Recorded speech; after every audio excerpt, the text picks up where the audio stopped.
Orphaned Afghan child still in custody, a U.S. Marine accused of abducting her. The Afghan woman ran down the street towards her friend's apartment as soon as she heard the news. The White House had publicly weighed on her family's case. Surely her child, who she says was abducted by a U.S. Marine more than a year ago, would now be returned, she thought. She was so excited that it was only after she'd arrived that she realized she wasn't wearing any shoes. We thought within 1 week she'd be back to us, the woman told the AP. Yet 2 months after an AP report on the high-stakes legal fight over the child raised alarms at the highest levels of government, from the White House to the Taliban, the baby remains with U.S. Marine Corps Major Joshua Masts and his family. The Masts claim in court documents that they legally adopted the child and that the Afghan couple's accusations are outrageous and unmerited. And their argument hinges on Afghan people, which, they don't even really consider people, don't have a concept of adoption. So they didn't know that they were giving the baby up for adoption to me. We are all concerned with the well-being of this child who's at the heart of this matter, said the White House Press Secretary Karine Jean-Pierre. Sure. Last month, the U.S. Justice Department filed a motion to intervene in the legal wrangling over the fate of the child, arguing that the Masts adoption should never have been granted. The government has said Masts' attempts to take the child directly conflicted with the U.S. foreign policy decision to reunite the orphan with their Afghan family. They asked that the case be moved from a rural Virginia court to a federal court, but were denied by presiding circuit court judge Richard E. Moore. Additionally, federal authorities say multiple investigations are underway. We all just want resolution for this child, whatever it's going to be, so her childhood doesn't continue to be in limbo. Samantha Fried, a court-appointed attorney assigned to look after the best interests of the child. We need to get this over right now. There are no do-overs. We need to get this right now. The legal fight has taken more than a year. Fried is worried it could take months, maybe even years more. The child is now 3.5 years old. The Afghan family spoke with the AP on the condition of remaining anonymous, out of fear for their safety and concerns for their relatives back in Afghanistan. Masts became enchanted with the child while on temporary assignment in Afghanistan in late 2019. The fuck does that mean? Just a few months old, the infant has survived a special operations raid that killed her parents and 5 siblings. This guy killed this little baby's parents and 5 siblings and was like, I'm taking this one home with me. Oh, this is the guy. This is the guy that also refused for the federal government to step in on this case, by the way. Same judge, I guess. So if you want to understand what his perspective on the matter is going to look like, what do you think? Wait, I don't think that guy was a part of the raid, but his homies were. I think this was a guy who came in after, right? I don't think he was a part of the raid, personally.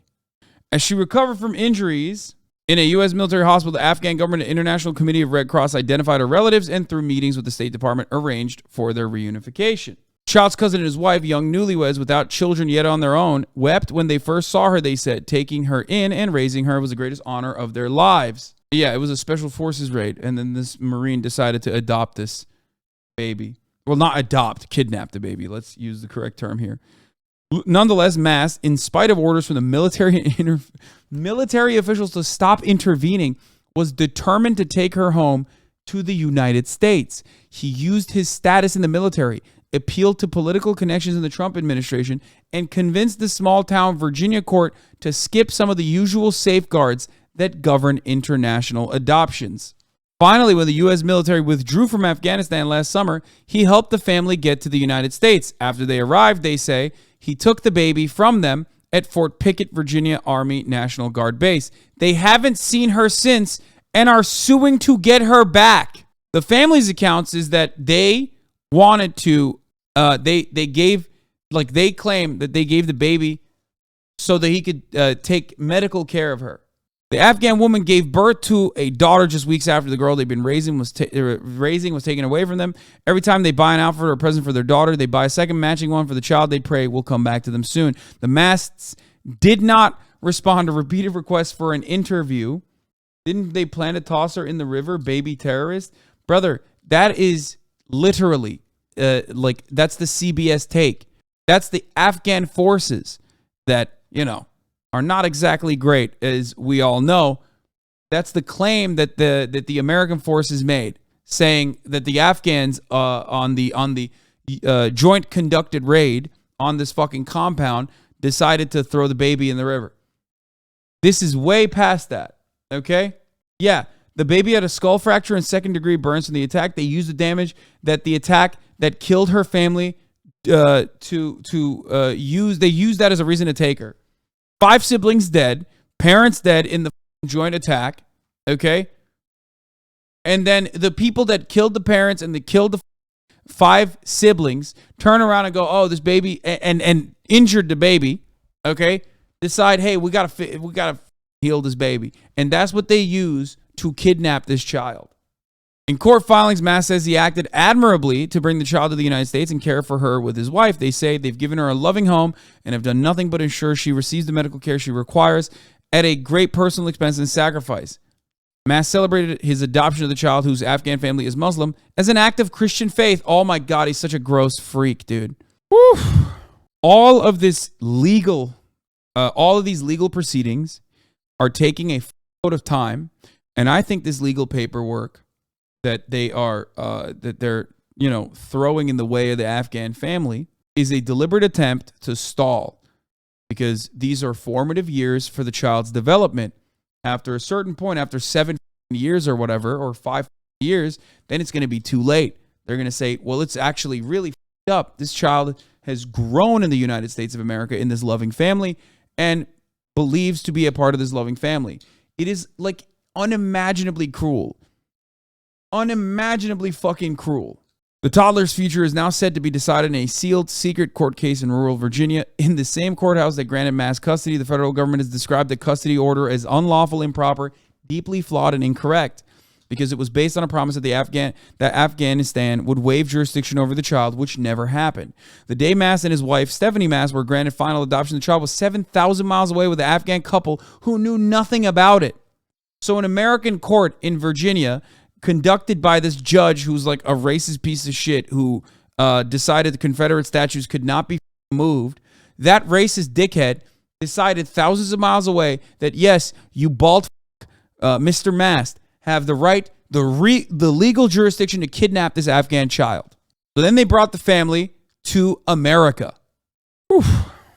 Under false pretenses, they stole the child, they stole the baby, and refused to give it back now.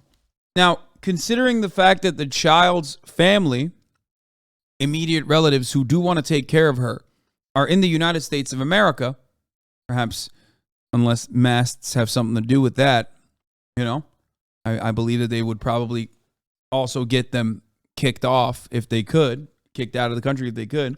You might be asking yourself the understandable question, why the does this American family have to take care of this baby when the Afghan family's here? Well, to that, I have an answer for you. It's, I just want to keep the baby. That's it. That's the argument. And you can't do anything about it because my Christian faith decided that I, a white savior, will take care of this child. That's it. That's literally the only argument here. There's nothing else. White entitlement. Colonizer brain. Unimaginably cruel. Unimaginably cruel.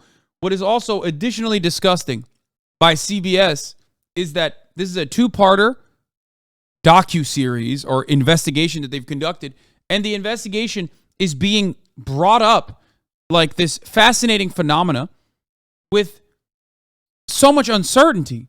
When the terms are very uncertain, the terms are very certain. The federal government thinks that this is a kidnapping. They think this is unjustifiable. Think about that. The American federal government thinks this is unacceptable.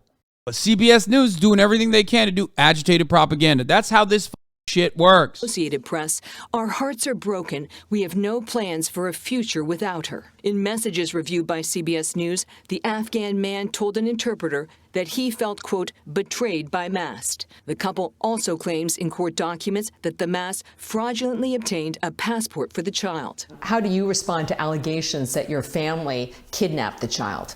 I would say they're false. We have been honest about who we are and our concerns over the child from the very first day. According to court documents, the Afghan couple eventually relocated to Texas. The woman gave birth to a daughter not long after baby L was transferred to the Masts. She told the Associated Press that every time she buys an outfit or present for her daughter, they buy a matching one for baby L. For the last 16 months, baby L has lived with the Masts and their 4 sons. Why are you sharing her story now? I think the reason that we chose to do PR, that's it. That's it. That's why they're talking about it, because it's PR. They know the court case is like open and shut, and they want to do PR, and they know that CBS is a perfect outlet that will do this white supremacist agitated propaganda. They will do the public relations for them. Look at this beautiful white couple. Look at this beautiful white Christian thing that they did. Unimaginable, dude. Speak up finally is to just to tell the real story. We're not out to chase down the allegations or what has been said about us, but just to share from the heart what she's gone through, what our family's gone through, and why we did what we did. Mm-hmm. So to be clear, you wanted to stay in the background, but there was a tipping point. What was the tipping point? I think when the Taliban calls you out by name and agrees with your opponents about what should happen to this little girl, that's the point where we're going to start fighting back. Last fall, the Taliban posted a video claiming Joshua Masts, quote, forcefully took Baby Al. They vowed to seriously pursue the issue with American authorities. So the child is, quote, returned to her relatives. The U.S. State Department told CBS News that reuniting the child with the family members in Afghanistan was the right thing to do. Our position at that time, as well as our position now, is straightforward. In court papers, the Justice Department also said granting the Masts custody and adoption of the baby are contrary to the foreign policy interests of the United States, and Masts' actions were in violation of Virginia law. In the court filings, the federal government has called the custody order unlawful and improper. What's your response? I vehemently disagree with that characterization of it. I don't think any child should be turned over without a DNA test. The then Afghan government determined the husband to be the baby's first cousin, but a Virginia judge in the adoption case recently found there was no DNA evidence presented to show any likely family relation because the Afghan couple had resisted DNA testing. How do you explain the refusal? How do I explain the first? I think they know that they're not biologically related. All right, first official write-up. As the case plays out in the courts, the Masts' priority, they say, is keeping Baby Al safe. What's at stake? Her future, absolutely her life. Yeah, I would say that her everything is at stake. And so we're going to continue to defend her just like with any of our other children. The Virginia judge also found that the Afghan couple can challenge the final adoption because they cared for the child for 18 months, but noted there are still questions to be answered on both sides. Adoption laws in Virginia are very strict, and after 6 months, adoptions are generally considered final. Successful challenges are extremely rare. And a 3.5-year-old, which is Baby L's age now, same age as Teddy, you're chatty, you're aware. If you've been living with this family for 18 months, any kind of movement out of there is going to be hard. But on the contrary, they spent nearly the same amount of time living with the Afghan family, right? But So at a younger age. At a much younger age. But the Afghan family doesn't want to present any DNA evidence, number one. And number two, this only became an issue because both of her parents, excuse me, were killed in the war. Correct. So that's why she's an orphan. And as Gail mentioned yesterday, things can't get lost in translation. Yeah. But it seems like there's so much he say, she say with how their accounts aren't matching up. This is wild, dude. There is no he said, she said in this situation. It's literally he said versus everybody else who's correct. And everybody else also includes the Afghan government, the family members, the immediate family members of the baby, and I cannot believe I'm saying this, the motherfucking American federal government, dude. Their approach is one of the weirdest things I've ever seen in a story like this. You can tell they sat there talking about it forever yesterday off camera. It is so weird. Like, why are they doing this? Why did they choose to take on the story with this kind of coverage? Why are they trying to cast doubt over this when it's like pretty clear what the fuck's going on here? When it comes There are to a lot the two of families. conflicts in the accounts.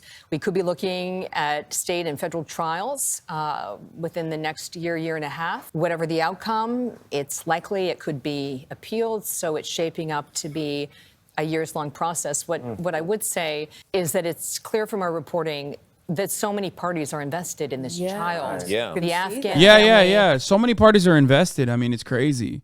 Bro, that's wild. This is insane. There is no other circumstance. The Masts, the military service members, the nurses, the doctors that helped care for her. But the Justice Department doesn't appear to be supporting. The Justice Department is very clear that they feel that this adoption should never have happened, and they say, Look, this is the type of comment that I'm surprised I haven't gotten yet while covering the story. Bro, life in Afghanistan for women under the Taliban is way worse than life in the U.S. Babies living the dream right now. Yeah, dude, totally. We should kidnap every Afghan baby, actually, as a matter of fact. Except the parents are in Texas, you f***ing idiot. What you said is unimaginably insane and cruel. Like, you can't just literally kidnap children. What you are describing is the white supremacist justification for war crimes, okay? It is a war crime. It is like a universally recognized war crime to just like kidnap children after destroying their lives and killing their parents. Okay? But that is a justification as old as time itself. We did this with indigenous people after destroying them. Okay? We did this with black people. You know, your description is super old. Part of the reason why, people consider it to be like a universally recognized war crime. Everybody does it. But also on top of that, the parents are the Afghan parents are now in America. So that argument doesn't even hold. It's a violation of U.S. foreign policy interests. I hope the judge, Afghan family hasn't proven that they're really related to this little girl. And the prospects for a little girl in Afghanistan are not very good, as we've reported on this show. Right. But the Afghan couple is living here in the United States right now. Well, they were paroled into the United States almost 2 years ago. It'll be 2 years ago in August. The Department of Homeland Security can't discuss specific cases, but there is a process to ultimately decide whether they would remain in the U.S. She's clearly loved by two families. Amazing story, Catherine. Deeply loved by two families. Yep. Yeah, she is. Boy, that's complicated. Thank you, Catherine. You're welcome. Thank you. Always good to see you. They aren't her parents. They're her cousins. What the do you mean, brother? Yes, I know. They are her parents. They are the cousins of the child, and they have custody over the child. You want to know why they aren't her parents, like her immediate biological mom and dad? Because they were killed in a raid. That's next of kin. What do you mean? That's usually what happens when the American military conducts a joint operation with the Afghan military and murder your 5 siblings and your mom and dad and brutalize you as a baby. So then what's going to happen? The murderer, they murdered your family. What are you supposed to do? Sorry. Like, there's no other situation in which, like, a serial killer decides to kill an entire family, okay, and then brutalize a baby as well, and then the serial killer's best friend, who also is a serial killer, okay, decides, I'm going to take this baby for me, actually, and the victim's family, immediate family members are like, no, we're right here. Give us the baby back. And you're like, nah, this should stay with the other serial killer, actually, we've decided.